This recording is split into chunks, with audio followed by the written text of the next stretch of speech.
Narito po at mahuhukay sa ilang mga pangungusap na ito ang pinag-uusapan nating tatlong lihim ng mga taong tumatanggap ng pagpapala. Sabi ng Panginoon, huwag manghuhusga ng kapwa at nang di kayo husgahan. Magpatawad at nang kayo'y mapatawad din. Magbigay at nang kayo'y mabigyan din. At paano po ipinakita at ipinaliwanag kung paano daw tayo bibigyan, kung tayo mapagbigay? A good measure, pressed down, shaken together, and running over. Siksik, liglig, umaapaw. Ang ibubuhos daw sa kandungan nung bibigyan. Paano po kandungan? Nung araw po, lalo sa Israel, pag bumibili kayo ng trigo o bumibili kayo ng mga kung ano-anong mga grains, mga butil, may mga madadayang tendero, ang galing ng pulso, na pag nagsasalin sila nung mga butil na ito dun sa sukatan, kumbaga sa salop, ang galing nilang magpasama ng hangin, kaya tuloy maraming mga hangin sa pagitan ng mga trigo, konti lang pala yung laman, mukhang puno na. At mabilis nila yung isasalin sa yung sisidlan, para huwag mo nang mabigyan ng oras na yung trigo na yun ay bumaba. Kasi pag tumagal, bababa yun Malalaman mong may kulang pala sa sukatan. Yun daw ibibigay ng Panginoon, tama ang sukatan, tapos siniksik pa, inuga-uga, para lalo pang bumaba at madagdagan pa uli pag nagkaroon na naman ng espasyo, at umaapaw. At dahil po nung araw, ang tao, lalaki at babae, mahaba ang mga damit. Pag may binibili kayong mga trigo, wala naman kayong dalang paper bag, wala naman kayong dalang grocery bag, hahawakan nyo ang laylayan ng mahaba nyong damit hanggang makarating sa may gitna ng inyong hita ang laylayan na yon, at para kayo ngayong may malaking-malaking bulsang hawak, doon ibubuhos yung pagpapala. Kaya sabi, it will be poured into your lap. Napakagandang makita na yung binigyan ay hindi nagreklamo, nung sukatin niya sa bahay ay hindi kulang, kundi sobra-sobra pa. At narito po yung 3 secrets of blessed people. At pwede rin nating sabihin ito na 3 steps to blessedness. Unang-una pong daan tungo sa pagpapala ng Diyos, do not judge. Huwag manghuhusga ng kapwa. Tingnan po natin sa dictionary ang ibig sabihin ng to judge. It is to form an opinion or to pass judgment on someone. So makikita po natin na yung palang lumilikha ka ng yung mga iniisip tungkol sa isang tao, yung sinasabi mo na siya ay ganito, siya ay ganon, hindi mo pa naman lubos na nauunawaan, yan ay isang uri ng judgment. Pag may nagsumbong sa iyo tungkol sa isang tao, hindi mo pa naririnig ang panig ng isinumbong, kampi ka na agad doon sa nagsumbong, isang uri ng judgment. May nabalitaan ka, hindi mo naman nalaman kung anong paliwanag ng kabilang partido, bumuo ka na agad ng pasya kung sino ang tama at mali, sino ang masama at mabuti, isang uri na naman ng judgment. Huwag daw manghuhusga. Matthew 7:1-2, ang Panginoong Jesus, sabi niya, do not judge. This is another echo of what was said. Or you too will be judged. For in the same way you judge others, you will be judged. And with the measure you use, it will be measured to you. What will happen if we judged? Ano pong mangyayari pag tayo naghatol sa kapwa? Malinaw na malinaw ang sinabi. You too will be judged. Pag ikaw ay humatol, hahatulan ka rin, nino, ng tao at ng Diyos. Di po ba't pag may mga sinasabi sa iyong, dapat malinis ang bahay mo, dapat ganitong ginagawa mo, dapat ganyan ka, sasabihin ng iba, bakit ikaw? Kasi ikay humahatol, hahatulan ka rin. Pero, ang mas masakit doon, hahatulan ka ng Diyos. At yun ang mabigat na hatol. At ano naman po ang problema kung hahatulan tayo ng Diyos? Well, you will be found guilty. Tiyak na pagka Diyos ang naghukom sa atin at tayo'y sinukat, tayo'y kulang. Tayo'y tinimbang, siguradong tayo'y kulang. Sapagkat sabi sa Romans 3:23, for all have sinned and fall short of the glory of God. Lahat ay nagkasala at kinapos sa kaluwalhatian ng Diyos. May exempted ba? Exempted ba ang mga taga Bacolod? Exempted ba ang mga taga Las Piñas? Hindi. Sabi, lahat ay nagkasala at kinapos. Romans 3:10-12, as it is written, there is no one righteous, not even one. There is no one who understands, no one who seeks God. All have turned away, they have together become worthless. There is no one who does good, not even one. Sa tingin ng langit, walang gumagawa ng tama. Lahat ay nagkakamali, panapanahon lang. Kung minsan ay tamang-tama ka ng 2 araw, sa pangatlong araw, nadapa, may mali na. Yun namang iba, hindi na talaga tumabangon sa pagkakadapa, permanente nang nakadapa. Sobra nang nasanay sa pagkakasala. Wala daw nakauunawa. Pero sasabihin natin, hindi po ba may ginagawa kaming tama? Subalit sabi rin sa Bible, ang pinakamagaganda at pinakamalilinis nating gawa ay para lang basahan. Kung ito ay hahambing sa kalinisan ng Diyos, kulang at kulang pa rin. Kaya walang maaring magyabang na sasabihin niyang, ako'y tama, so pwede na ako ngayong manghusga ng iba. Ako'y maayos, so pwede ko na ngayong hatulan ng ibang hindi maayos. Sapagkat maaring maayos kayo ngayon, hawak niyo ba ang bukas? Nakatitiyak ba tayo? Napakarami pong naririnig ko nung araw, mga magulang, kung pintasan yung mga anak na dalaga ng kapitbahay, ng mga tagarong kabilang kalye. Pagkatapos, kung lumaon yung mga sarili nilang anak na dalaga ang mga napapariwara, di wala na sila ngayong masabi, dahil nauna na ang paghatol nila doon sa iba, sabi pa naman, kung anong panukot mo sa iba, ganun ka susukatin. Sobra kang mahigpit sa iba, magiging mahigpit din sa iyon Diyos. Yan ang problema pag tayo po'y humahatol agad. Genesis 6:5, nung nilikha ng Diyos ang tao at kutakot-takot na kasalanan at mga kasamaan ng ginawa ng tao, the Lord saw how great man's wickedness on the earth had become, and that every inclination of the thoughts of his heart was only evil all the time. Nakita ng Panginoon kung gaano naging kasama ang puso ng tao na wala siyang hinahangad, iniisip, kundi ang gumawa ng kasalanan. What will happen if you did not judge others? Well, you will not be judged. Yun ang blessedness. You will not be judged by people. Kasi hindi ka mapagsasabang, bakit ikaw? Bakit ikaw? Kasi wala kang man binibitawang mga salita na humahamak sa iba at humahatol sa iba. So bakit kasi silipin? Pero ang mahalaga, God will not judge you. Hindi ko po alam kung naranasan nyo na mga kapatid, mga kaibigan, na talagang may ginawa kayong masama, talagang mali, tapos huling-huli kayo at wala na kayo talagang maikakatuwiran at ang kailangan nyo na lang talaga awa ng kapwa. Ang kailangan nyo na lang talaga maunawaan kayo, patawarin kayo. Kung tayo nalagay na sa ganung mga kalagayan, alam natin kung gaano kahina ang posisyon ng isang taong may kasalanan. Kaya ang inaalok ng Panginoon, patawad. Napakataas ng Diyos at sa kanyang kabutihan, sa ating mga kabiguang siya'y abutin, ay minarapat niyang dumukwang, yumuko at tayo'y abutin. Lumilinis tayo, hindi dahil tayo malinis, kundi dahil tayo'y pinapatawad lamang. Kaya tayo na tumatanggap ng patawad ng Diyos, sino tayo para hindi magpatawad ng iba? Tayo na nangangailangan ng kanyang kabutihan, sino tayo para hindi maging mabuti sa iba? Napaka-importante mga kapatid, you want to be blessed, do not judge. Pero araw-araw, gaano karami ang inyong binibitay? Gaano karami ang ating ipinapasilya elektrika, pinibigyan ng lethal injection? Gaano karami ang sinisira natin ng puri, pinapakulong natin, sinasaktan natin dahil sa ating mga bibig? Hindi nyo pa alam kung bakit nagkagulo yung 2 tao, may kakampihan na kayo agad.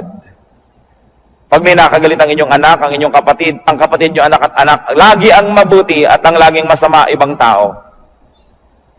Wala pa akong nakitang magulang na yung anak niya nag-drugs, napariwara, gumawa ng mga masama, nasasabihin niya, naku, masama ang anak ko. Wala. Laging nahawa sa masasamang kaibigan. Yung mga magulang naman, nung sinasabing masamang kaibigan na yun, yun din na sinasabi nun, ako yung anak ko na influensya lang nung kabila eh. Kailan tayo magbubukas ng mata para tanggapin ang mga kamalian, mga kahinaan natin at ng mga mahal natin sa buhay. Kampi-kampi, we judge people immediately if they cross the path of those people that we love. Kaya yang pong emosyon, madalas yan bumubulag, sumisira sa isang malinaw na pag-iisip. Nakita niyo po sa mga hukuman, bago patawan ng hukom ang isang nasa sakdal, kailangan mo nang madinig ang magkabilang panig. May saksi ang umuusig, may saksi naman ang nagtatanggol. Pareho silang bibigyan ng panahon, susuriin ang kanilang mga sinasabi. Pero tayo po ba ginagawa natin yon o napakabilis nating gumawa ng mga conclusion na mga pagpapasya tungkol sa iba nating kapwa? Remember, pwede naman kayo mag-judge, okay lang yon. Just be perfect so that you will not be judged. But as long as you have sins, as long as you have errors and weaknesses, be kind with your judgment because you will need the same kindness to be applied to you. Do not judge if you want to be blessed. Ngayon po yung verse 37 ng Luke 6 na binabasa natin, forgive and you will be forgiven. Pangalawang hakbang tungo sa pagpapala, second step to blessedness, forgive. Magpatawad. Ano po bang kahulugan sa diksyonaryo ng forgive? It is to stop blaming. Tigilan na ang paninisi or to absolve from payment. Huwag nang singilin pa. At hindi pinag-uusapan dito ang pera o utang. Mabuting malinaw. Ang pinag-uusapan po dito yung mga utang sa loob na nasaktan kita, sige na, huwag nang singilin. Nagkamali ako sa'yo, sige na patawarin. Nagkulang ako sa'yo, sige na punan. Do not collect or take revenge. Balance the sheets. Kung meron pong metro, sige na, i-return na yung reading sa 0. Huwag nang matuos. Magpatawad. Gaano po sa ating karami ang may dala-dala dito sa puso na lason? Asido. Dahil hindi tayo nagpapatawad ng kapwa. Mga misis, na pinagtaksila ng inyong mga asawa once upon a time, napatawad nyo na ba? Kasi kung hindi pa kayo nagpapatawad, kahit pa nga kayo yung agrabyado, magiging dalawa ang pagka-agrabyado nyo. Kasi, hindi rin kayo patatawarin. Nabagamat hindi kayo naging taksil na asawa, maaaring may iba naman kayong ibang kasalanan na iuusig din sa atin ng langit. Kaya ang nagkataon ay pare-pareho lang tayong makasalanan. Iba-iba lang ang uri, anyo, hugis, kulay ng ating mga pagkakamali. Pero kung tutuusin, lahat din naman tayo may mga pagkakamali. At pag hindi kayo nagpatawad, kayo nagiging bilanggo ng taong kinamumuhian ninyo. Tuwing naaalala nyo siya, nawawalan kayo ng ganang kumain, nawawalan kayo ng ganang matulog, tumatamlay kayo. Pati sa pagnenegosyo nyo, nawawala kayo sa sarili, nagkakamali-mali ang sukli. Nalulugi pa rin kayo. Ipagpalagay na minsan na tayong nalugi, minsan na tayong nasaktan, minsan na tayong nahirapan. Pero habang di pa kayo nagpapatawad, patuloy pa kayong masasaktan. Kaya sa pagpapatawad, hindi lang yung taong nagkamali ang pinapalaya ninyo, kundi ang inyong mga sarili rin. Gaano karami ang dumating ngayon dito na may kinikim-kim sa puso na sama ng loob, galit, nakatanim na mga hinanakit. Sayang ang pagpunta nyo rito kung lalabas pa kayo sa pinto ng bulwagang ito na dala-dala nyo pa rin yan pauwi. Alam nyo po ba na kayo'y kinatagpo ng Panginoon ngayon, hindi ito isang aksidente, sapagkat nais niya tayong lahat palayain mula sa spirito ng hindi pagpapatawad. Kung ang Panginoong Jesus na walang kasalanan, hinampas, sinaktan, ipinako, pinagbuhat ng mabigat na troso, inalipusta, dinuran sa muka, binunutan ng bigote, sinampal, pinagsabihan ng mga masasakit na salita, sa kabila ng kanyang pagbuhay sa mga patay, pagpapagaling sa mga may sakit, pagpapakain sa mahihirap, sa kabila nun ay siya'y nagawa ng masama, subalit siya'y nagpatawad. Sino naman tayo para hindi magpatawad? Meron din naman tayong nagawang mga masasama. What will happen if you forgave? You will be forgiven. Kuminsan po, nalulungkot ako makita ang marami nating kababayang mga relihiyoso. Nagpapapako sa krus, naghahampas sa sarili, hinihiwa ng blade ang mga likod, dumidipa, lumuluhod sa munggot asin, naglalakad ng paluhod, pinahihirapan ng sarili upang mapatawad sa kanyang mga kasalanan. Hindi naman lihim ang daan tungo sa kapatawaran. Hindi sinasabi ng Panginoon na, para patawarin kita, pahirapan mo ang sarili mo, saktan mo ang sarili mo. Ano po ba ang Diyos natin? Sadistang Diyos? Na ikalulugod niya na makita na tayo nahihirapan, nagdurugo, nagpapawis ng dugo? Hindi siya ganon. Hindi hinihingi ng Diyos ang ating mga sakripisyo para niya tayo patawarin. Ang sinasabi lang ng Diyos, magpatawad ka sa kapwa mo at mapapatawad ka rin ng langit. Hindi natin kailangan gawin yung mga mahihirap na ginagawa ng marami. Kaya nakakalungkot po sapagkat ko ang Biblia, ang salita ng Diyos ay hindi nakabukas at hindi tinatanggap ng bukas na puso. Maraming ginagawa ang taong nasasayang. Pinipilit niya magpunyagi, maghirap. Subalit hindi naman pala yun ang hinihingi ng Diyos. Magpatawad ka lang sa kapwa. Kaya kung tutuusin, parang mapalad ka pa nga pagka marami nagkamali sa'yo eh. Kasi marami ka ring mapapatawad. Therefore, you position yourself in the path of God's forgiveness. That's why everything that happens can be a blessing. If only you would open your eyes and see that our God is a God who dispenses blessing everywhere, every time, in every situation. What will happen if you did not forgive others? Ano naman ang mangyayari kung di kayo magpatawad? Matthew 6:14-15. Ito po ang sabi ng Panginoong Jesus. For if you forgive men their sin against you, your heavenly Father will also forgive you. But if you do not forgive men their sins, your Father will not forgive your sins.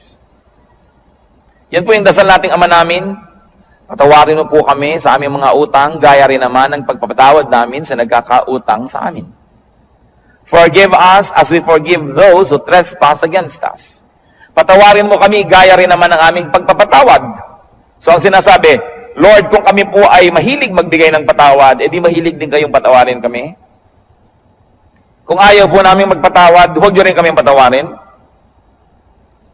At kung binibigyan po namin ng limitasyon ng aming pagpapatawad, na sinasabi natin, 3 beses mo nang ginawa yan, sa susunod, di na kita patatawarin, Lord, ganun din pong gawin nyo sa akin. Pag 3 beses na ako nagkaroon ng isang kasalanan paulit-ulit, sa ika-4, huwag nyo na po akong patawarin. Nauunawa po ba natin ito? Na kung tayo ay hindi nagpapatawad, tayo rin ang nalulugi. Forgiveness is a bridge. Don't burn the bridge over which you too must pass. Kumisa sa kahigpitan natin, ayaw nating may makatawid, sinunog natin ang tulay, pero yun pala, kailangan din nating tumawid, pati tayo na damay, hindi rin nakatulay. Kailangan ang pagpapatawad. Sasabihin ng iba, Pastor, napakahirap naman po yata yung magpatawad. Agree ako sa inyo. Yes, mahirap. Pero di po ba mas mahirap hindi magpatawad? Naaalala mo pa, sumasakit pa yung dibdib. Lumulungkot ka. Tumataas ang iyong blood pressure. Pagka naaalala mo ang mga gumawa sa'yo ng mali. Mahirap magpatawad, pero mahirap ding hindi magpatawad. Hirap din lang at hirap ang gawin nyo na yung sa panig ng Panginoon, yung inuutos niya magpatawad. At yan po ang dalangin ko ngayon, kung tayo merong daladala sa puso, dapat patawarin. Siguro parang pelikula na pumapasok sa screen ng inyong utak ang mga mukha ng mga taong ito. Patawarin nyo na. Alang-alang kay Kristo. At kundi man lang alang-alang sa Kanya, mga kapatid, alang-alang sa inyong sarili. Sapagkat malinaw ang sinabi ng Panginoon, ang hindi nagpapatawad ay di rin patatawarin ng Ama sa langit. Kailangan ng isang himala para yan mangyari. Kailangan ng hipo ng Espiritong Banal para tayo magkaroon ng pagpapatawad. At yan po ang hihingi natin sa Diyos ngayon. Isang makapangyarihan na hipo niya. magkaroon ng himala sa ating puso. Magkaroon tayo ng kakayahang magpatawad, bagamat hindi sana yun ang gusto natin. Kuminsan ay ang gusto natin maghiganti. Subalit hindi yan ang paraan ng Diyos.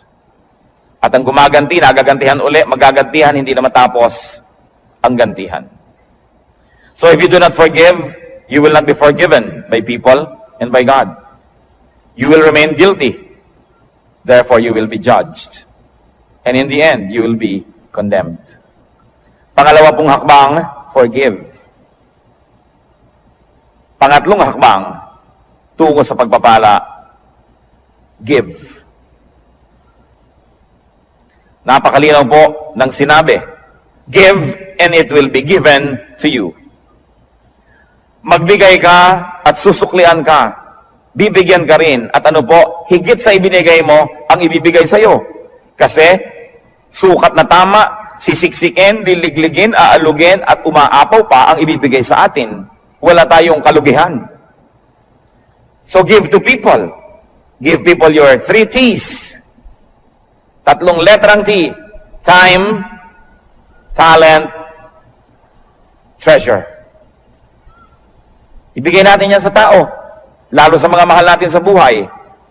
Nagtataka naman ako sa mga tao na nag-aaway-away ang magkakapatid dahil sa kaprasong mana. Natitikis ang mga kamag-anak na may sakit, may pagdurusa, samantalang meron naman pwedeng itulong. Sabi, give. What we do to people is counted as done for and given to Christ.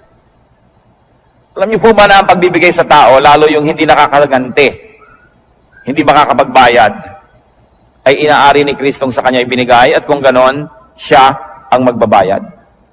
Ano po ba ang tunay na pagbibigay? Yung ang binibigyan mo ay walang kakayahang gumante ng mabuti rin. Kasi kung may kakayahan, binigyan mo lang, baka investment lang yan, puhunan, namumuhunan ka lang. Nagbibigay ka ng maganda dahil may kapangyarihan siyang magsukli sa iyo sa panahon na kailangan mo siguro ang tulong niya. Hindi nyo ba napapansin, pagka mayaman ng may birthday, mahal ang mga regalo? Tapos pagkapuha natin, mahirap ang may birthday, kung ano-ano lang ng mga binalot na kalendaryo. Mga tuwalyang may mga sulat na inchik na good morning, na isang laba mo lang, gapak-gapak na. Kasi mahirap ka eh. Baka hindi ka makapagbigay ng mamahalin sa birthday niya, so ba't ka niya bibigyan ng mahal? So hindi nagbibigay, namumuhunan. Pero kung tayo po ay mga kamaralita, may nagregalo sa atin ng napakahalagang bagay, alam nilang hindi natin kayang suklian yon, yun ang tunay na nagbigay. So pati po ang ating mga pagbibigay, susuriin natin, tayo ba'y nagpapadama lamang, namumuhunan lamang, o nagbibigay talaga? Sa palagay niyo po ba ay maipagkakaila natin sa Diyos ang tunay na laman ng ating puso? Ang Diyos ang sumusukat, maging na mga iniisip natin na lingid sa ating kapwa-tao. At sabi nga sa Bible po, sa oras ng paghuhukom, sasabihin ng Panginoon, halika kayo mga hinirang, mga pinagpala, nagugutom ako, pinakain ninyo ako, nagiginaw ako, binigyan niyo ako ng balabal, may sakit ako, dinalaw niyo ako, nakulong ako, nasa piitan, helpless, powerless, pinuntahan ninyo ako, dito ang inyong gantimpala. At sabi ng mga tao, kailan naman po namin nakita na ganun kayo? Diyos naman kayo. Sabi ni Lord, Aba, lahat ng taong tinulungan ninyo, inaari ko na sa akin nyo yun ginawa. May tanong ako sa inyo. May gumawa ng mabuti sa anak nyo. Di ba tinatanaw nyo?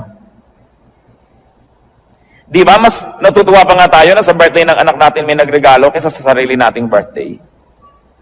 Di ba't kung may mga regaluhan sa Pasko, tinitingnan nyo yung anak nyo kung may nag-aabot man lang kahit isa at nasasaktan ng puso nyo na walang nagbibigay sa kanya? Lahat ng tao, likha ng Diyos. Mahal niya ang lahat ng tao. Pag nagbigay ka sa isa niyang minamahal na tao, lalo yung kapuspalad, yung walang pumapansin, hindi kaya niya alam? Hindi kaya niya tinatandaan? At sasabihin niya, balang araw, susuklian ko ang kabutihan mo. Kahit ngayon pa lang, susuklian ko na, sapagkat mabuti ka dito sa aking mga nilalang. Di ba pag may sumasakit sa kalooban ng ating mga anak, ay tayo unang-unang nasasaktan?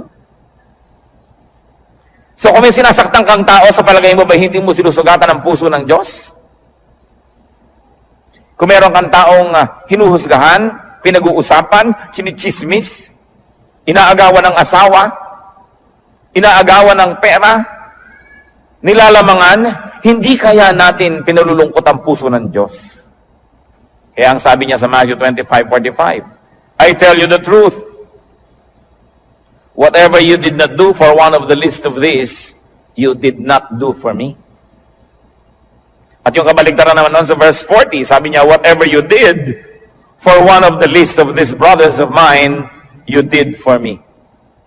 Kung ano, ang buting di mo ginawa sa kanila, ay sa akin mo ipinagkait at ako ang sisingil sa iyo. At kung ano naman ang buting ibinigay mo sa kanila, ako ang tatanaw ng utang na loob na yon. Ako ang magsusukli. Lalo pangat walang nakapuri sa iyo, walang nakapansin, hindi ka binigyan ng plaque, hindi ka ipinagpagawa ng monumento. Ako ang nakakaalam ng lihim mong kabutihan. At sabi sa Biblia, yung ama na nakakaalam ng mga lihim na gawang kabutihan, ang siyang magbibigay sa atin ng pagpapala. Whatever we give to people, we give to God.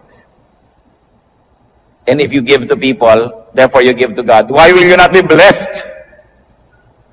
Sasabihin iba, aba kailangan wise? Bakit ko bibigyan yan? Di ako nawalan. Ito yung iniipon ko ang nabawas. Gaano kahirap ba sa Diyos na ibalik ang gusto niyang ibalik? Kung gusto ba kayong pagpalain ng Diyos, may makakapigil sa Kanya. At kung ayaw kayong pagpalain ng Diyos, meron bang makakapilit sa Kanya? Kaya mahalaga po, yung kasiyahan ng Diyos ang ating inuuna. So we give to people, any people, the least of people. But we also give to Christ's workers. Whatever is given to Christ's disciples, whatever is given to Christ's workers and servants, is counted as given to Christ. Mark 9:41, sabi ng Lord, I tell you the truth.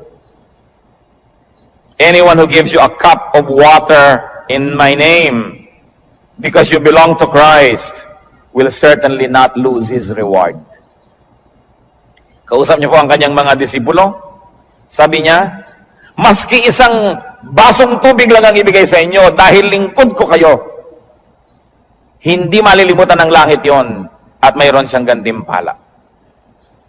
Gusto nating matuwa ang Diyos, maging mapagbigay tayo sa kanyang mga lingkod. Hindi lang sa mga pastor. Kumisan nga yung mga pastor, marami nang natatanggap yan ng mga regalo. Pero yun bang mga singer, Bible study leader, Sunday school teacher, yung janitor, kasama rin yun sa gawain. Yung electrician, yung mga usherette, yung taga-piano, lahat yan ay mga lingkod ng Diyos. Hindi lang ang pastor. Naroon man naman na darating kayo sa church, aabutan nyo man lamang ng kalahating kilong longganisa galing sa Lokban. Itong pianista. Sa palagay nyo ba, hindi aariin ng Diyos yun, nasa Kanya ibinigay? Lingkod niya yon. Mag-isip-isip tayo mga kapatid, sapagkat maiksi ang buhay. Kakaunti ang mga araw at bilang. Kailangan bawat araw, meron tayong nabibigyan, may nagagawa ng mabuti. Sapagkat ang lahat ng yan ay tinutuos ng langit. Pero mas mabuti sana na hindi natin ginagawa yun dahil tinutuos, kundi dahil talaga ang puso natin ay naging makadiyos na at ang likas sa Diyos ay mapagbigay. Ganon din naman ang ibinibigay natin sa church, sa gawain ng church, inaari rin yun na ibinibigay kay Kristo. What is given to the church is counted as given to Christ because the church is His body. Sabi po ng Ephesians 5:23, Christ is the head of the church, His body, of which He is the Savior. Kung ang iglesia, ang kapatiran ay si Kristo ang ulo at ang lahat ng narito ay bahagi ng kanyang katawan, kung may sinasaktan tayo na tao sa church, meron tayong tinitikis na gawain, may tinatalikuran tayong mga duty, di ang tinitikis natin ay mga bahagi ng katawan ni Kristo. Pwede bang mahal mo ang isang tao, inaayos-ayos mo yung mukha, pine-facial you? A good measure, pressed down, shaken together, and running over will be poured into your lap. At sa Luke 6:38, for with the measure you use, it will be measured to you. Kuripot po ba kayo sa kabutihan?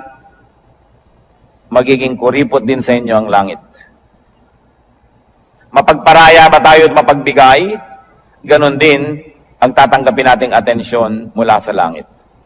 Because what you give is what you will receive. We will be judged and condemned just like the way we judge and condemn others. So pag-ingatan ng bibig.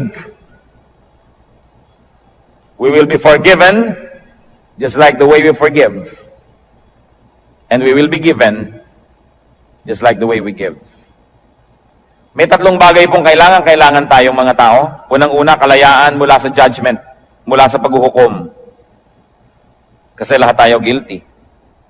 Kailangan din nating mapatawad tayo dahil tayo may kasalanan.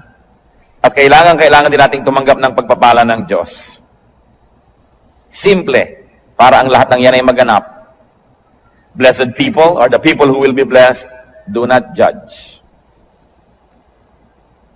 Suriin natin ang ating mga isip. Watch yourself. Blessed people, forgive.